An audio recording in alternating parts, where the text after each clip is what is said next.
Kush ishte shqiptari që sfidoi UDB-n në zemër të Evropës dhe e pagoi me jetë? Ky është rrëfimi i Musa Hotit, një njeri që nuk jetoi për vete, por për lirinë e Kosovës. I lindur në Mitrovic në vitin 1946, Hoti u rrit në një familje që përndiqej nga regjimi Jugoslav. Babai i tij ishte burgosur si armik i shtetit, vetëm sepse kishte luftuar për kombin. Që fëmijë Musa pa dhunë, pa drejtësi dhe frikë, por në vend që të thyhej ai u forcua. Si i ri u bë pjesë e demonstratave të vitit 1968. Ishte ndër ata që kërkonin të drejta për shqiptarët, flamurin kombëtar dhe lirin. Por sistemi nuk falte. U përndoq, u largua nga puna, u rrah dhe u detyrua të largohej nga Kosova. Në fund të viteve 70, Musa Hoti arrin në Bruksel, por edhe atje, hijet e UDB-s jugoslave e ndiqnin hap pas hapi.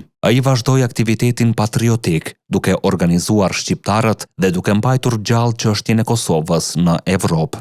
Dhe pastaj erdhi ajo natë.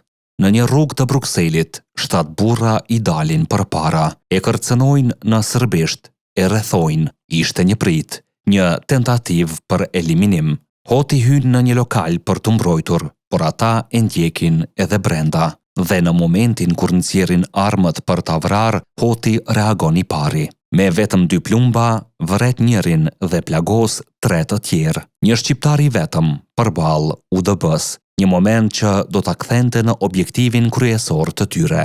Pas kësaj, jeta e tij u kthye në një betejë të vazhdueshme, arrestime, hetime, kërcënime, madje i hodhën edhe veturën në erë. Por Musa Hoti nuk u ndal kurrë. Ai vazhdoi të punonte për diasporën, për gjuhën shqipe, për Kosovën. Pas çlirimit vendosi të kthehej përfundimisht në ADH. Ëndra e tij ishte të jetonte në Kosovën e lirë, për të cilën kishte sakrifikuar gjithçka, por fati kishte një fund tjetër. Aty u desh të shkonte sërish në Bruksel pasi kishte problem me dokumentat. Më 17 janar 2004 në Bruksel, trupi i tij u gjet në një parking metroje, i vrarë me një plumb pas koke. Asnjë dëshmitar, asnjë kamerë, asnjë gjurmë.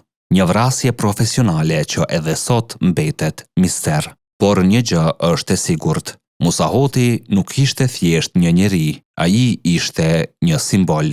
Simboli i rezistencës, i guximit, i një shqiptari që nuk u përkul kurrë.